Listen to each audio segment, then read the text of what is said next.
Om Sai Ram. Happy Thursday, शुभ गुरुवार सभी साईं भक्तों को। आज 1 अगस्त है और हमने बाबा की पूजा कर ली है और हम आज बाबा के लिए फूल नहीं ला पाए क्योंकि बहुत बारिश है।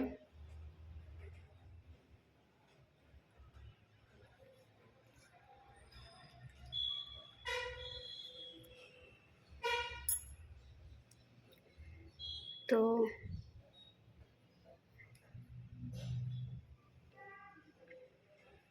सबसे पहले बाबा की धूप ले लीजिए आप सभी साईं भक्तों को। ओम साईं राम।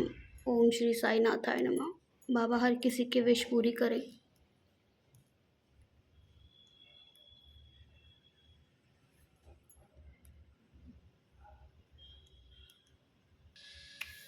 तो अब हम बाबा का कष्ट निवारण मंत्र पढ़ेंगे।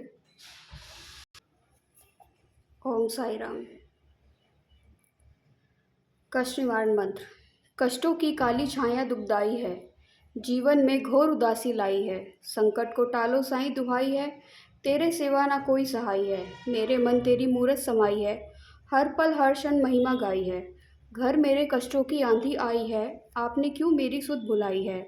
तुम भोलेनाथ हो दया निधान हो, तुम हनुमान हो तुम बलवान हो, सारे तुम ही राम और श्याम हो, सारे जगत में तुम सबसे महान हो। तुम ही महाकाली तुम ही महाशारदे, करता हूँ प्रार्थना भव से तार दे। सारे जगत में तुम सबसे महान हो, तुम ही महाकाली तुम ही महाशारदे, करता हूँ प्रार्थना भव से तार दे। तुम ही मोहम्मद हो गरीब नमाज हो, नानक की वाणी में ईशा के साथ हो। तुम ही दिगंबर तुम ही कबीर हो बुद्ध तुम ही और महावीर हो। सारे जगत का तुम ही आधार हो, निराकार भी और साकार भी हो। करता हूँ वंदना प्रेम विश्वास से, सुनो साईं अल्लाह के वास्ते। अधरों पे मेरे नहीं मुस्कान है, घर मेरा बनने लगा शमशान है। रहम नज़र करो उजड़े वीरान पर, जिंदगी सवरेगी एक वरदान से। पापों की एक वरदान से, पापों की धूप धूप से तन लगा हारने, आपका ये दास लगा पुकारने। आपने सदा ही लाज बचाई है, देर ना हो जाए मन शंकाई है। धीरे धीरे धीरज ही खोता है, मन में बसा विश्वास ही रोता है। मेरी कल्पना साकार कर दो, सूनी जिंदगी में रंग भर दो। धोते धोते पापों का भार जिंदगी से मैं हार गया। नाथ हो अवगुण अब तो बिसारो, कष्टों की लहर से आके उबारो। करता हूँ पाप मैं पापों की खान हूँ, ज्ञानी तुम ज्ञानेश्वर मैं अज्ञान हूँ। करता हूँ पग पग पर पापों की भूल, मैं तार दो ये जीवन चरणों की धूल से। तुमने उजड़ा हुआ घर बसाया, पानी से दीपक भी तुमने जलाया। तुमने शिरडी को धाम बनाया, छोटे से गांव में स्वर्ग सजाया। कष्ट पाप श्राप उतारो, प्रेम दया दृष्टि से निहारो। आपका दास हूँ ऐसे न टालिए, ऐसे न टालिए, गिरने लगा हूँ साईं जी संभालिए। साईं जी बालक मैं अनाथ हूँ, तेरे भरोसे रहता दिन रात हूँ। जैसा भी हूँ तो आपका, कीजो निवारण मेरे संताप का। तू है सवेरा और मैं रात हूँ, मेल नहीं कोई फिर भी साथ हूँ। साईं मुझसे मुख ना मोड़ो, बीच मझधार अकेला न छोड़ो, अकेला ना छोड़ो। आपके चरणों में बसे प्राण है, तेरे वचन मेरे गुरु समान है। आपकी राहों पे चलता दास हूँ, खुशी नहीं जीवन उदास है। आंसू की धारा में डूबता किनारा, जिंदगी में दर्द नहीं गुजारा। लगाया चमन तो फूल खिलाओ, फूल खिले तो खुशबू भी लाओ। कर दो इशारा तो बात बन जाए, जो किस्मत में नहीं वह मिल जाए। पीता जमाना ये गा के फसाना, सरहद जिंदगी मौत तराना। देर तो हो गई है अंधेर ना हो, फिक्र मिले लेकिन फरेब ना हो। देखे टालो या दामन बचा लो, हिलने लगी रहनुमाई संभालो। तेरे दर पे अल्लाह की शान है, सूफी संतों का यह बयान है। गरीबों की झोली में भर दो खजाना, जमाने के वली करो न बहाना। दर के भिखारी है मोहताज हैं हम, शहनशाह आलम करो कुछ करम।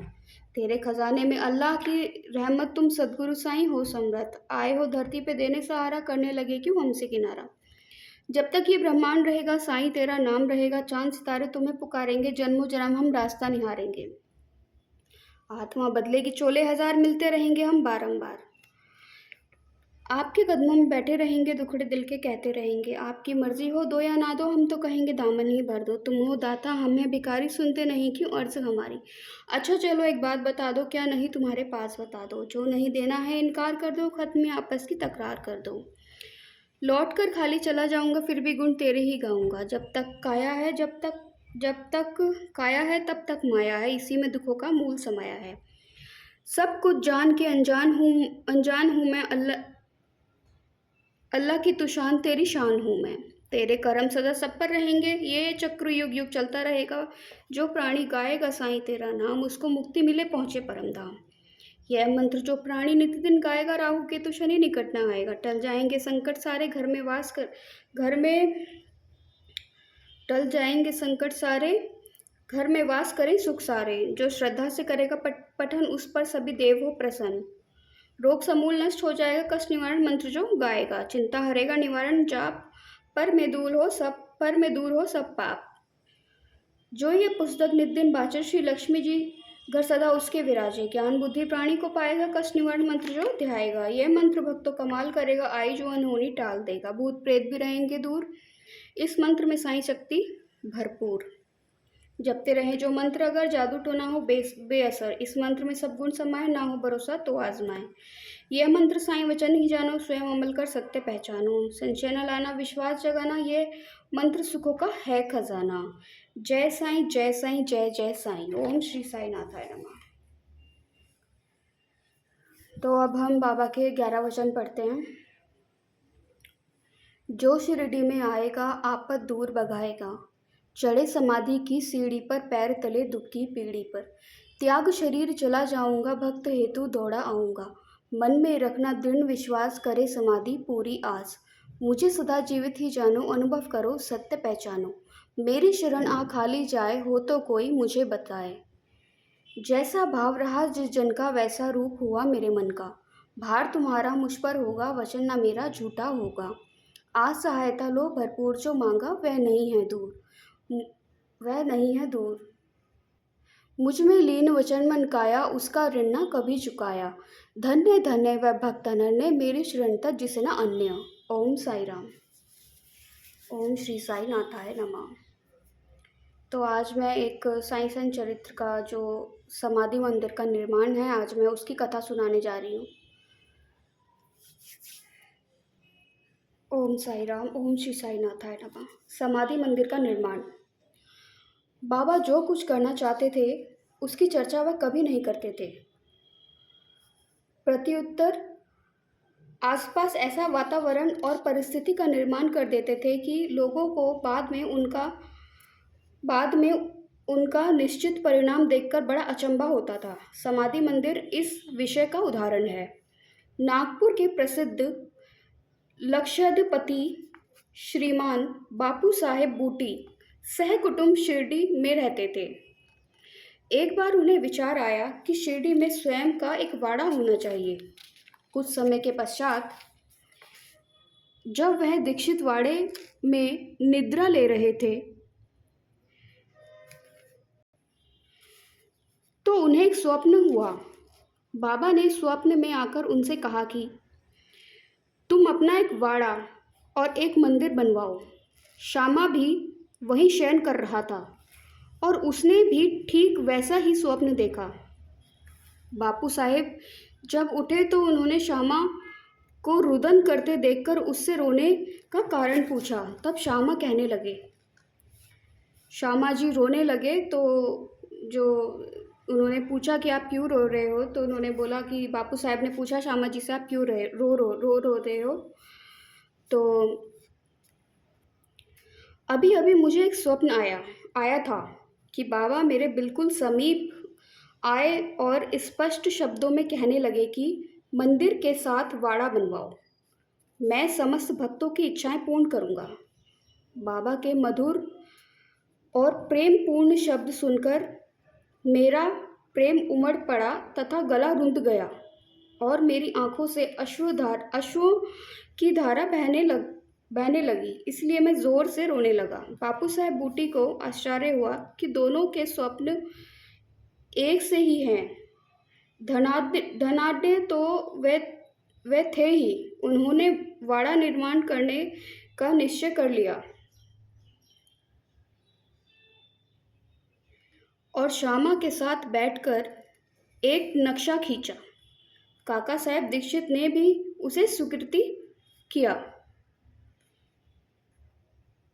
और जब नक्शा बाबा के समक्ष प्रस्तुत किया गया तो उन्होंने भी तुरंत स्वीकृति दे दी। तब निर्माण कार्य प्रारंभ कर दिया गया और श्यामा की देखरेख में नीचे मंजिल, तहखाना और कुआं बनकर तैयार हो गया। बाबा भी लैंडी बाग को आते जाते समय परामर्श दे दिया करते थे। आगे यह कार्य बापू साहेब जोग को सौंप दिया गया। जब कार्य इस तरह चल रहा था, उसी समय बापू साहेब जोग को एक विचार आया कि कुछ खुला स्थान भी अवश्य होना चाहिए, जिसके बीचों बीच मुरलीधर की मूर्ति की भी स्थापना की जाए। उन्होंने अपना विचार श्यामा को प्रकट किया तथा बाबा ने अनुमति प्राप्त करने को कहा। जब बाबा वाड़े के पास से जा रहे थे, तभी श्यामा ने बाबा से प्रश्न कर दिया। श्यामा का प्रश्न सुनकर बाबा ने स्वीकृति देते हुए कहा कि जब मंदिर का कार्य पूर्ण हो जाएगा, तब वह स्वयं वहां निवास करेंगे। और वाड़े की ओर दृष्टिपात करते हुए कहा, जब वाड़ा पूर्ण बन जाएगा, तब हम सब लोग उसका उपभोग करेंगे, वहीं रहेंगे, घूमेंगे फिरेंगे और एक दूसरे को हृदय से लगाएंगे तथा आनंद पूर्वक विचरेंगे। जब श्यामा ने बाबा से पूछा कि क्या यह मूर्ति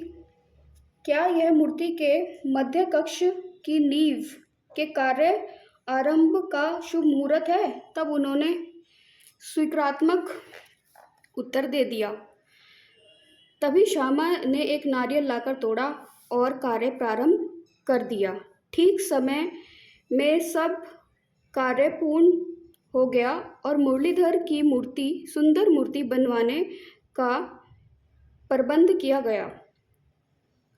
अभी उसका निर्माण कार्य प्रारंभ भी ना हो पाया था कि एक नवीन घटना घटित हो गई। बाबा की स्थिति चिंताजनक हो गई और निराश से हो गए।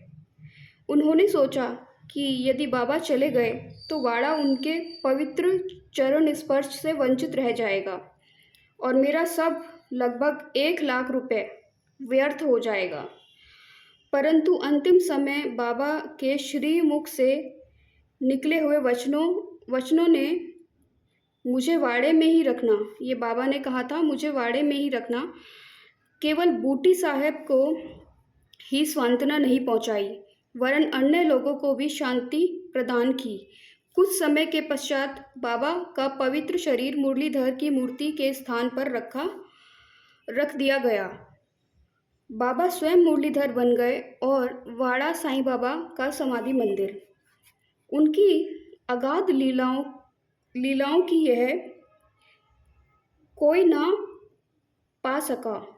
श्री बापू साहेब बूटी धन्य है, जिनके वाड़े में बाबा का दिव्य और पवित्र पार्थिव शरीर अब विश्राम कर रहा है।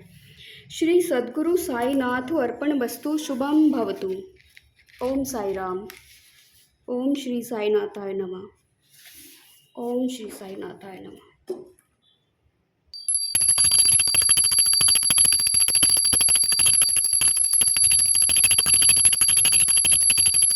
ओम श्री साईनाथाय नमः।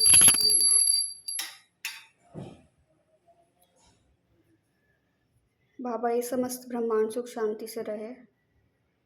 अपने भक्तों पर कृपा बनाए रखना बाबा। हमारी गलतियों के लिए हमें माफ़ करना